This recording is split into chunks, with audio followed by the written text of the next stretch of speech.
नमस्कार, मैं हूँ आपके साथ सबा शाहिद शेख। न्यूज 24 यूपी उत्तराखंड देख रहे हैं आप। 2024 का चुनाव सिर पर, वक्त बहुत कम है और काम बहुत ज्यादा। इसी सिलसिले में कांग्रेस अब भारत जोड़ो यात्रा की तरह यूपी में भी प्रदेश स्तरीय पद यात्रा निकालने जा रही है। दरअसल कांग्रेस का फोकस ये रहेगा इसमें कि यूपी की सभी 80 लोकसभा सीटों पर जुड़ना, वहां के लोगों से अधिक जुड़ना और कम समय में ज्यादा काम करना। इसी पर चर्चा के लिए हमारे साथ मौजूद हैं हमारे पॉलिटिकल एडिटर रमन कुमार जी। बहुत बहुत स्वागत है सर आपका।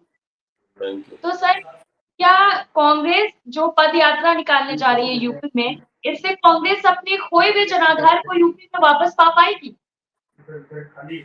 देखिए, इससे पहले भी कई बार कोशिश कांग्रेस पार्टी के द्वारा हो चुकी है कि जो खोया हुआ जनाधार है उसे किस तरीके से वापस लाया जा सके। प्रियंका गांधी जब महासचिव थी, उत्तर प्रदेश की प्रभारी थी, उस वक्त भी प्रियंका गांधी ने अपने बेस वोटर्स को जोड़ने की लगातार कोशिश की। कई बार उन्होंने नई नई योजनाओं की शुरुआत की, लेकिन उसमें कामयाबी नहीं मिल पाई। अब चूंकि राहुल जी। गांधी की भारत जोड़ो यात्रा की कामयाबी के बाद उत्तर प्रदेश कांग्रेस पार्टी के नेताओं को ऐसा लग रहा है कि भारत जोड़ो यात्रा की तर्ज पर उत्तर प्रदेश में एक यात्रा निकाली जानी चाहिए और उसी तर्ज पर उत्तर प्रदेश में भी कांग्रेस यात्रा कर सकती है। इसको लेकर माथापच्ची हुई। इसके तहत प्रदेश स्तरीय पद यात्रा के जरिए सभी 80 लोकसभा सीटों पर पैदल यात्रा कर लोगों को अधिक से अधिक जोड़ने की कोशिश की जाएगी। कांग्रेस मुख्यालय पर, जो उत्तर प्रदेश की राजधानी लखनऊ में है, उसी जी। कांग्रेस मुख्यालय पर लोकसभा चुनाव को लेकर हुई समीक्षा बैठक में हर रोज 25 किलोमीटर यात्रा करने का सुझाव आया, जिस पर चर्चा चल बिल्कुल। रही है कि 25 किलोमीटर की यात्रा पूरी हो सकती है या नहीं हो सकती। क्योंकि राहुल गांधी जब भारत जोड़ो यात्रा कर रहे थे, उस वक्त उनका टारगेट रहता था करीब 23 से 25 किलोमीटर की यात्रा हर रोज तय की जाए, 25 किलोमीटर की यात्रा तय की जाए।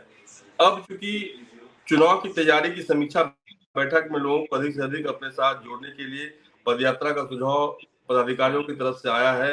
इसमें कांग्रेस राहुल गांधी की भारत जोड़ो यात्रा की तरफ उत्तर प्रदेश में भी पदयात्रा कर लोगों को जोड़ने का मन बना रही है। प्रदेश स्तरीय पदयात्रा के माध्यम से पुराने नेताओं और कार्यकर्ताओं को सक्रिय करने के साथ ही पार्टी अपनी ताकत को बढ़ाने पर विचार कर रही है। तो क्या कांग्रेस अपने पुराने नेता और कार्यकर्ताओं को इस पद यात्रा के जरिए एक्टिव कर पाएगी यूपी में? देखिए, कांग्रेस पार्टी की कोशिश लगातार इसी बात को लेकर है कि जो उनके पुराने नेता हैं, जो कार्यकर्ता हैं, उनको किस तरीके से सक्रिय किया जाए। जी। कांग्रेस की समीक्षा बैठक में प्रदेश अध्यक्ष अजय राय के साथ साथ पूर्व राष्ट्रीय और प्रदेश पदाधिकारी और पूर्व जिला एवं शहर अध्यक्षों के साथ बैठक हुई। इस बैठक में पूर्व पदाधिकारियों ने पदयात्रा निकाले जाने का और भाजपा सरकार की नीतियों के विरुद्ध जेल भरो आंदोलन जैसे प्रमुख सुझाव दिए। इन सुझावों को ध्यान में रखते हुए इन पर विचार करना शुरू कर दिया गया है और जल्द ही इन सुझावों पर फैसला लिया जाएगा। लेकिन कांग्रेस पार्टी के सूत्रों की माने तो पदयात्रा के विचार पर चर्चा की जा रही है और केंद्रीय नेतृत्व की जी। सहमति मिलने के बाद उत्तर प्रदेश कांग्रेस भी पदयात्रा निकाल सकती है। इसमें सभी 80 लोकसभा सीटों में यात्रा करने पर विचार किया जा रहा है। इस यात्रा के माध्यम से रोजाना 25 किलोमीटर का सफर तय किया जाएगा। बिल्कुल। तो समय बहुत कम है और काम बहुत ज्यादा है, तो क्या कांग्रेस अपने इस आइडिया पे जो वो फॉर्मूला अपना रही है पद यात्रा का, उसमें कामयाब होगी? देखिए, लोकसभा चुनाव में सिर्फ 5 महीने बचे हैं और इसी कड़ी में कांग्रेस पार्टी कम समय में बड़ी मेहनत की बात कर रही है। प्रदेश कांग्रेस मुख्यालय पर हुई बैठक में कांग्रेसियों ने संविधान और लोकतंत्र बचाने के साथ ही आम जन के अधिकारों के लिए दिन रात लड़ने की बात कही और तमाम मुद्दों को पूरी ताकत से उठाने पर चर्चा हुई। सवाल उठना लाजमी है कि अभी तक जितने नेताओं ने कोशिश की हम्म। आम लोगों को पार्टी के साथ जोड़ने की, वो कोशिशें कामयाब नहीं हुई। खासतौर पर प्रियंका गांधी के बिल्कुल। उत्तर प्रदेश कांग्रेस के प्रभारी रहने के बाद भी उसमें कामयाबी नहीं मिली और लड़की हूं, लड़ सकती हूं जैसे नारे काफी जी। प्रचारित हुए, लेकिन उसमें वोट बटोरने में कामयाबी हासिल नहीं हुई, ये हमने देखा। इसके बाद से बिल्कुल। लगातार अजय राय, जो कि अध्यक्ष बने हैं, नए अध्यक्ष बने हैं, उनकी ये लगातार कोशिश है कि कांग्रेस पार्टी का जो बेस वोट बैंक है, उस वोट बैंक को जी। किस तरीके से अपने खेमे में लाया जाए और खेमे में लाकर किस तरीके से उन्हें अपने साथ जोड़ा जाए। बिल्कुल।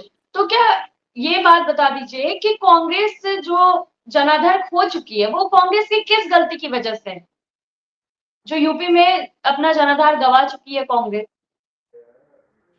देखिए, उत्तर प्रदेश में क्षेत्रीय दलों का दबदबा है। अभी हालांकि बीजेपी जो कि राष्ट्रीय पार्टी है उसकी सरकार जी है और योगी आदित्यनाथ मुख्यमंत्री हैं और 5 साल बिल्कुल। के बाद फिर उन्होंने सरकार बनाने में कामयाबी हासिल की। लेकिन अभी तक, इससे पहले आपने देखा था कि एक ट्रेंड चल रहा था कि समाजवादी पार्टी की सरकार रहती थी या इससे पहले बहुजन समाज पार्टी की सरकार रहती थी, यानी कि क्षेत्रीय दलों ने जो कांग्रेस पार्टी का वोट बैंक है, जो बेस वोट बैंक है, उस पर कब्जा जमा लिया। चाहे दलित की बात करें, माइनॉरिटीज की बात करें, पिछड़ों की बात करें या अपर कास्ट की बात करें, सभी अलग अलग जाति धर्म के लोगों को क्षेत्रीय दलों ने अपने पाले में लाने में कामयाबी हासिल की और अब भारतीय जनता पार्टी को उसमें कामयाबी हासिल हुई है कि पिछड़े वर्ग से लेकर जो अगड़ी जातियां हैं उनको उन्होंने अपने खेमे में लाने में सफलता हासिल की है। और उसके बाद से बिल्कुल लगातार वो 5 साल के बाद लगातार दूसरे 5 साल में भी राज कर रही है उत्तर प्रदेश में। इसीलिए कांग्रेस पार्टी के सामने बड़ा चैलेंज है, बड़ी चुनौती है इस बात को लेकर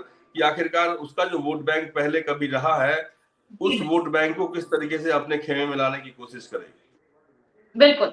एक तरफ जहां यूपी में अखिलेश यादव पीडीए फॉर्मूला का राग अलाप रहे हैं, पिछड़ा दलित और अल्पसंख्यक का, तो वहीं अब कांग्रेस पद यात्रा करने की तैयारी में है। तो कहीं इन दोनों के बीच के घमासान में फायदा बीजेपी को तो नहीं पहुंच जाएगा?